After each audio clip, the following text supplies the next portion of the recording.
Hello lovely buddies, तो welcome back. ये इस स्टोरी का फोर्थ पार्ट है। शोशो एक बार फिर लूकाई से मिलने जाती है। अब की बार उसे थैंक्स करने गई होती है कि लास्ट समय जाशी से उसकी जान छुड़ाई थी ना, और साथ में मना भी करती है कि अब आगे से उसे अपनी गर्लफ्रेंड मत बताए, वो ऑलरेडी मैरिड है। उसे ये बात अच्छी नहीं लगती है। वो उसे बोलता है वो अपने इस अपाहिज पति की वजह से सब बोल रही है ना, जो कि कुछ दिनों का मेहमान है, और उसने शोशो से मैरिज सिर्फ बेबी पाने के लिए कर रखी है ताकि वो बेबी बड़ा होकर उसका बिजनेस और प्रॉपर्टी संभाल सके। वो पूछती इतनी जानकारी कैसे रखता है इसके बारे में, तो बताता है वो तो जानता है गू फैमिली की बहू और सिद्धांत की पत्नी है। कैसे जानता है इस बात को छोड़े, वो बताना नहीं चाहता है, मगर ये जरूर जानना चाहता है कि शोशो ने इस डिसेबल्ड पर्सन से मैरिज क्यों कर रखी है, आखिर या उसके बनने का वेट कर रही है ताकि उसकी प्रॉपर्टी मिल सके इसे। तो बोलती है क्या वो इसे जानता नहीं है, इसे लालची दिखती है। वो बोलता है नहीं, पर सिद्धांत इसके लिए ठीक नहीं है। वो भी जानती थी कि इसकी केयर कर रहा है, मगर उसे आराम से समझाती है कि आइंदा इसके सामने उसके पति के बारे में कुछ भी बुरा मत बोले। फिर वहाँ से जाने लगती है, पर उसका हाथ पकड़कर रोक लेता है और इसको बताना स्टार्ट करता है कि क्या वो इन दोनों को सिर्फ फ्रेंड समझती है, पर वो दोनों सिर्फ फ्रेंड नहीं है। इतने सालों से लूकाई के मन में उसके लिए छुपी मोहब्बत को नहीं समझ सकी है क्या, और उससे अपने लिए एक और चांस मांगता है कि इसकी गू फैमिली से जान छुड़वाने में भी हेल्प करेगा। शोशो को लगता है कि जरूर मजाक कर रहा है, मगर वो तो सीरियस होता है कि सचमुच में लव करता है उसको, जिस पर वो बोलती है वो मैरिड है। तो बोलता है उसे फोर्स किया गया था इसके लिए, और अगर शोशो को पैसों की नीड होगी तो अपनी फुल स्कॉलरशिप उसे देकर खुद किसी हॉस्पिटल में जॉब करके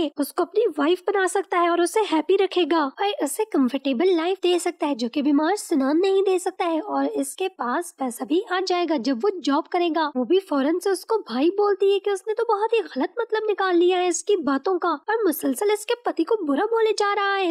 इसका पति भी जरूर लंबी उम्र जिएगा, देखना। इसको बोलता है कितने साल, आखिर कितने सालों तक इसका इलाज चलेगा, जिसे सुनकर तो वो याद करवाती है, मगर उसने खुद ही तो पिछली दफा बोला था कि वो ठीक हो सकता है। पर इस बार वो मुकर जाता है कि पहले इसे मालूम नहीं था कि वो सिनान है, मगर अब जब वो सब कुछ जान चुका है तो अब किसी भी तरह इसकी हेल्प नहीं करेगा। वो इसे जिंदा ही नहीं देखना चाहता है। शोशो को अपने पति की बुराई करते देखकर लूकाई पर बहुत गुस्सा आता है कि इसकी फ्रेंडशिप इससे खत्म है। इसे फ्यूचर में कभी किसी के सामने अपनी गर्लफ्रेंड भी मत बोले, और अपने पति को तो वो खुद देख लेगी। फिर लिन हुआ लूकाई को अपने पास बुलाकर फ्रेंडशिप के लिए हाथ बढ़ाती है कि वो जानती है कि वो शोशो को पाना चाहता है, क्यों ना दोनों मिलकर अपने सेम पर्पस पर काम करें। पर वो इसका हाथ झटक देता है कि अपने काम वो खुद करता है, इसे किसी की हेल्प की नीड नहीं है। मगर हुआ के हाथों में एक पत्ता था, उसने मालूम करवा लिया होता है लूकाई पुअर फैमिली का सपूत है, और इसकी फैमिली को पैसों की बहुत नीड है। को धमकी लगाती है अगर उसने इसका साथ न दिया तो उसकी स्कॉलरशिप उससे छीन सकती है, और उसे किसी अच्छी जगह पर जॉब भी नहीं करने देगी, बाकी वो खुद देख ले। इसको साथ में न्यूज सुनाती है कि सुना है सिद्धांत को भाई सचिन भी शोशो के पीछे उसमें इंटरेस्टेड है, और वो ये सब कुछ सुनकर उसके साथ कोऑपरेट करने के लिए मान जाता है, मगर इस शर्त पर कि वो इसे कुछ पे करेगी, जिस पर इसे बताती है इसे मुंह मांगी रकम देगी अगर वो शोशो को सिद्धांत से अलग करके यहाँ से कहीं बहुत दूर ले जाएगा, ताकि शोशो वापस लिन फैमिली में कभी न आ सके। और फिर इसके लिए इसको 100,000 युआन एडवांस में पे करती है, और बोलती है कि 5 मिलियन युआन काम होते ही उसे मिलेंगे। वह 10 मिनट का समय उसे सोचने के लिए देती है कि क्या वो उसके डील को एक्सेप्ट करता है या नहीं। भाई वो तो 10 मिनट क्या 10 सेकंड से भी पहले उसकी ऑफर को एक्सेप्ट कर लेता है। हुआ से मिलने के बाद शोशो को कॉल करता है। उसने जो भी उससे अभी बोला था उस सब के लिए शर्मिंदा है और अपोलोजाइज करना चाहता है। दोनों बेस्ट फ्रेंड है तो क्या कहीं खाने पर चल सकते हैं, बिकॉज वो अपने कई सालों की फ्रेंडशिप को खराब नहीं करना चाहता है। शोशो उसकी सभी बातों को सुनकर उसके ट्रैप में फंस जाती है और उससे मिलने के लिए मान जाती है। शोशो फिर रेस्ट रूम की तरफ चली जाती है। उसके पीछे से वो फौरन से उसके ड्रिंक में ड्रग मिलाता है। जब वो वापस आती है इसे पीकर वो वहीं पर टल्ली हो जाती है। वो फिर हुआ को काम हो जाने के लिए कॉल करता है, पर वो इसे अगला ऑर्डर देती है। शोशो अब लूकाई की टॉय है, जितना मर्जी चाहे उसके साथ खेल सकता है, और अपने प्लान के ऊपर हैप्पी होती रहती है कि शोशो का मुंह काला करवा के वो सिद्धांत को अब पा लेगी। शोशो का पत्ता उसने काट दिया। लूकाई टल्ली हुई शोशो को अपने साथ रूम में ले जाने लगता है। इधर घर पर सिद्धांत शेल्फ में से एक बुक में शोशो का नोट देखता है, जिसमें उसने कप ऑफ टी का नोट छोड़ा होता है। सिद्धांत को बात कुछ समझ तो आती है, जिसे लेकर तो सिद्धांत पूरे घर में शोशो को आवाजें लगाता है कि वो कहाँ है। तभी उसके पास वो आकर बताता है कि मेड बता रही है वो दोपहर से बाहर चली गई है अपने किसी फ्रेंड को मिलने के लिए, जिस पर सिद्धांत सोचने लगता है मेल फ्रेंड को मिलने गई है और अभी तक लौटी नहीं है, तो मतलब दया कुछ गड़बड़ी जरूर है। फौरन से शोशो को कॉल लगाता है। शोशो कॉल उठाती है, तभी उसके पीछे से सिद्धांत अजीब अजीब वॉइस सुनता है और समझ लेता है कि वो जरूर ट्रबल में है। तो वो को पूछता है कि वो मुश्किल में है तो वो व्हील चेयर पर नहीं जा पाएगा। वहाँ जाकर देखते हैं, उधर तो वो टल्ली होकर भी गंगूबाई बनी खड़ी थी। ये शाओ ने मार मार कर लूकाई का भत्ता बना रखा होता है, उसने इसे टच भी कैसे किया आखिर। सिनान को उसे ऐसे देखकर बहुत अच्छा लगता है कि वो ब्रेव है, मतलब अपना डिफेंस कर सकती है। इधर शाओ भी सिनान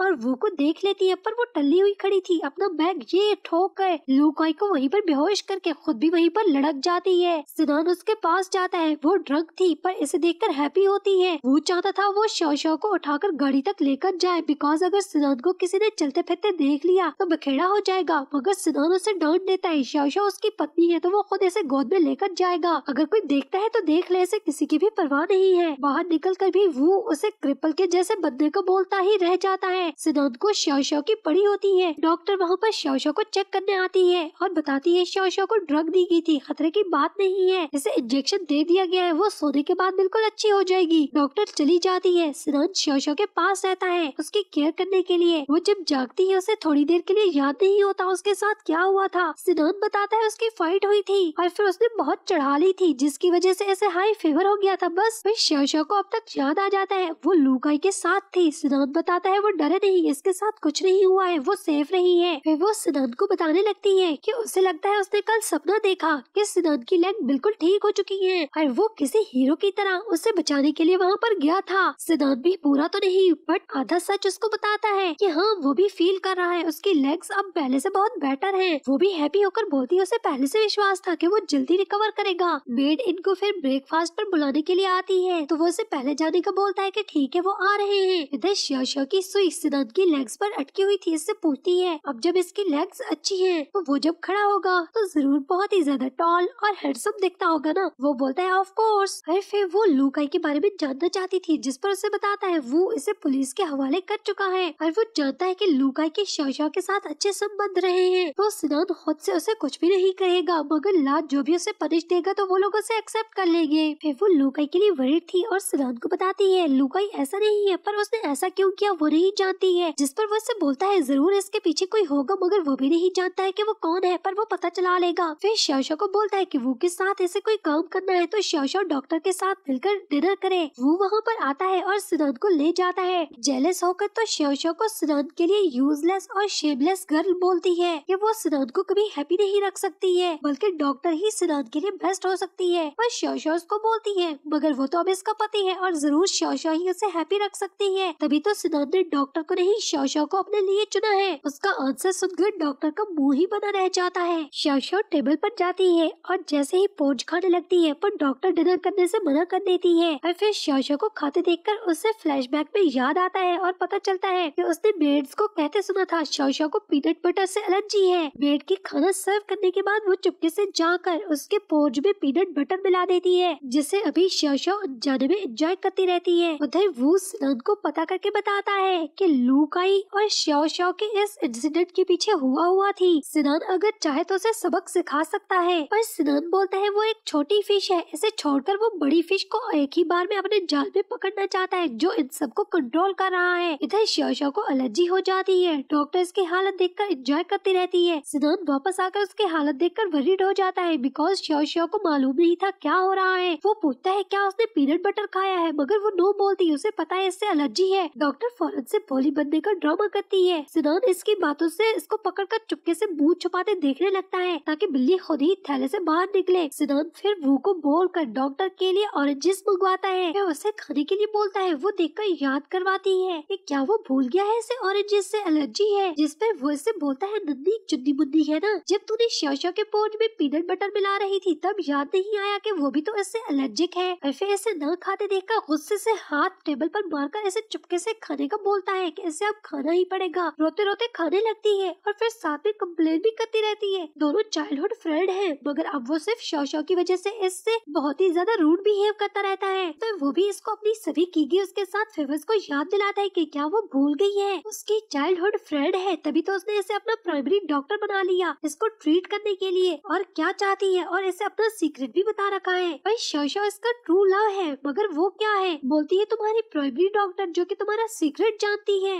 उसकी बात सुनकर बोलता है कि वो फायर है, अब से उसकी प्राइमरी डॉक्टर भी नहीं है, जिस पर आगे से तंज करती है कि अब इसकी लेग्स जो अच्छी हो गई है तो आंखें दिखाने लगा है। तो बोलता है वो किसी को भी अपनी पत्नी को बुली करते नहीं देख सकता है, चाहे वो कोई भी हो। और अगर इसे मेहरा बनाकर कोई मुझे थ्रेट करेगा तो सोचना भी मत। और साथ में उसके गर्दन पर अपना हाथ रखकर उसको वार्न करता है कि इसका मिशन कंप्लीट होने से पहले अगर किसी को भी इसकी लेग के ठीक होने का जरा भी मालूम पड़ा तो वो समझेगा कि इस इंफॉर्मेशन को लीक करने में सारा कसूर इस डॉक्टर का है और इसकी कोई भी बात सुने बिना इसको सीधा जान से उड़ा देगा। और उसे धमकी लगाकर फिर वहाँ से वापस भेज देता है। सिनान शाओ शाओ के पास जाता है। शाओ शाओ को मिरर के सामने अपने फेस पर एलर्जी करते देखकर उसको रोकता है कि इसके फेस पर सारे स्क्रैचेस पड़ जाएंगे। और फिर हाल में ही उसे अपनी गोदी में ले लेता है और थोड़ा सा उसके फेस पर ब्लो करने के बाद उसे हार्ट किसी देता है। मगर तभी वहाँ पर सचिन इनकी कबाब में हड्डी बनकर टपक पड़ता है और इनको बोलता है कि वो दोनों अपने बेडरूम में जाकर ये सब कांड करे, बाकी घर वालों को भी बाहर कहीं रहने दे जरा। और फिर सचिन शाओ शाओ को अपने रूम में जाने का बोलता है कि उसे सिनान से कोई बात करनी है। शाओ शाओ वहाँ से चली जाती है और फिर इसी के साथ 4th पार्ट का यही पर एंड होता है। तो लवली बडीज बहुत जल्द मिलेंगे नेक्स्ट पार्ट के साथ।